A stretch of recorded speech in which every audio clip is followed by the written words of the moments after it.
Lula fala a mídia progressista. Foi assim com o Jornal 247, o Fórum e o DCM. Lula na bolha, que aí rendeu essas várias manchetes aqui nos portais, Brasil 247, os destaques, né? Então, com um destaque que eu posso dar aqui, de um lado, Lula fala entregador de aplicativo. Lula quer motos de R$7.000 para entregadores e avalia trazer modelos da China. Então, moto já facilitou a coisa para tirar a carteira de motorista. Porque a gente sabe que tem muito motorista de Uber aí, entregador de aplicativo, que está com carteira falsificada, carteira de outra pessoa, que precisa trabalhar. E agora é aqui, olha lá, moto barata. Por outro lado, o Brasil 247 destaca que motoristas de aplicativos ganham pouco e plataformas ganham muito, diz Lula.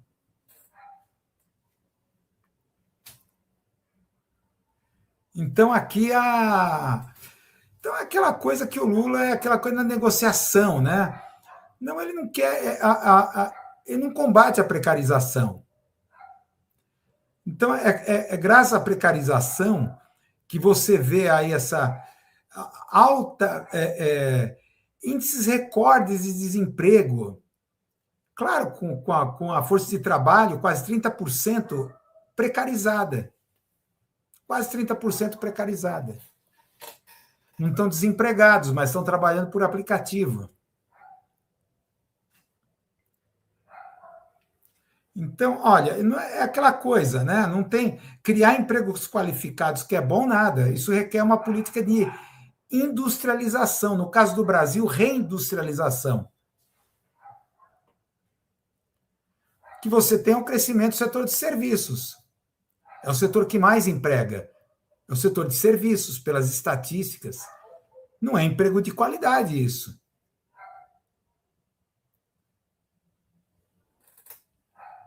Emprego de qualidade, uma política industrial, requer o quê? O ofício. Você estudar para ter um ofício, uma profissão. O que temos aqui é um capitalismo de plataforma. Então, Lula é a mesma coisa. Ele não vê a universidade, por exemplo, como um local de desenvolvimento de tecnologia, sabe? De soberania digital. Não, vê apenas a universidade no local onde os pobres vão poder estudar, vão chegar lá. Tudo bem, é positivo isso. Democratização do ensino, mas tem algo mais além. Esse é outro papel. A universidade tem outros papéis. E esse papel estratégico, que tem a ver com a soberania nacional.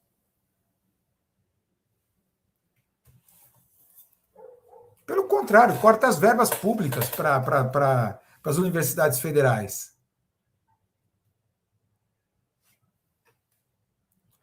Então, isso aqui, olha, então, claro, saindo aqui do conteúdo, a questão da forma. É o Lula conversando com a bolha. Está andando de lado aqui. Está andando de lado. Pregando para os convertidos. Claro que para os convertidos é interessante, né? Entrevista com o presidente bomba na bolha progressista. E eles estão de olho nas verbas, né, do governo, verbas publicitárias. Tudo bem. Quem não quer ganhar dinheirinho? O próprio Lula falou, não é pecado querer ganhar um dinheirinho. Só que estamos aqui numa discussão semiótica política. Isso é inócuo, perdendo seu tempo. Tá? Novamente repetindo aqui pacientemente o argumento, o raciocínio. Se confunde muito comunicação com informação, que são coisas completamente diferentes. Pelo raciocínio, Lula está ali para informar os bem-feitos do seu governo. Então, toda a discussão que envolve a questão da comunicação do governo Lula é porque ele não está conseguindo informar para a população das notícias positivas. Então, entra Sidônio Palmeira, entra Secom. Então, tem que fazer uma campanha bem feita, bacana, vídeos institucionais, bonito, bem editado, para cima, música alto astral, todo mundo feliz, né? É aquela coisa, aqueles vídeos, espécie de vídeo corporativo, institucional. Lula, como presidente, não tem que informar. Quem informa é a SECOM, as estratégias de Sidônio Palmeiras. Ele é que fica com a parte do marketing, da publicidade. O presidente tem que comunicar. O que é comunicação?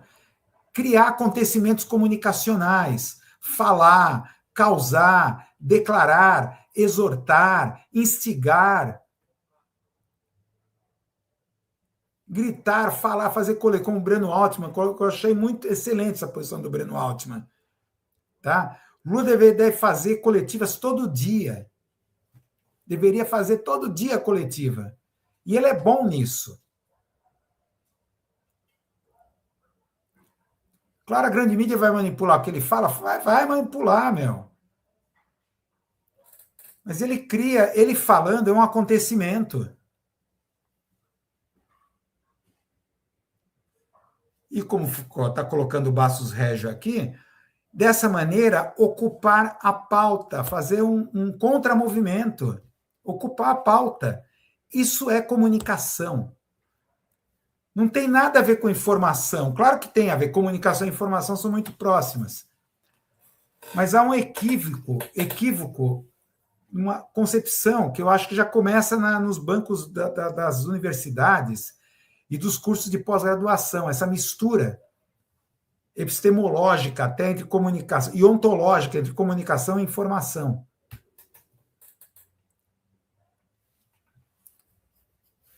Repito, com toda a tosquice do Bolsonaro, o cercadinho, ele fazia isso. Claro que foi para o excesso, né? O Bolsonaro, repito, ele não governou os 4 anos, ele entregou para o Congresso. Ele só ficava causando.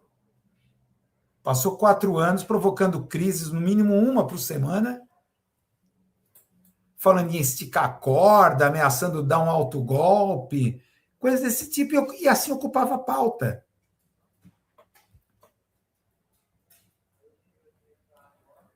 Ali o tipo Sarney, está lá, que dizia brasileiros e brasileiras, que ocupar o horário nobre. Ele, como presidente, tem as prerrogativas, meu. É claro que se ele começar a ocupar o horário nobre, vai vir de novo as panelas batendo, de novo vão ressuscitar. Claro.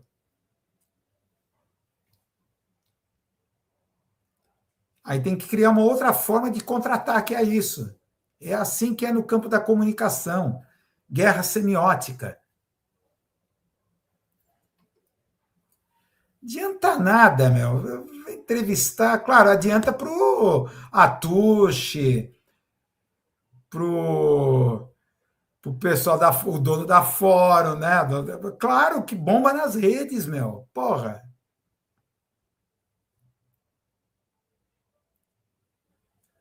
A Cláudia Sheinbaum, por exemplo, aqui o telespectador inconveniente está dando aqui o seu pitaco. A Cláudia Sheinbaum lá no México, todo dia dando coletiva pelo YouTube. Repito, presidentes não tem que informar coisa nenhuma. Para isso existe um SECOM. Para isso está lá o Sidônio Palmeira. Vai fazer peças institucionais, informando os bem-feitos do governo.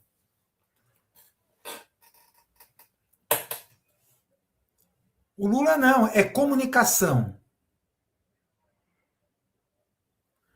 É criar o acontecimento comunicacional que vira o acontecimento político.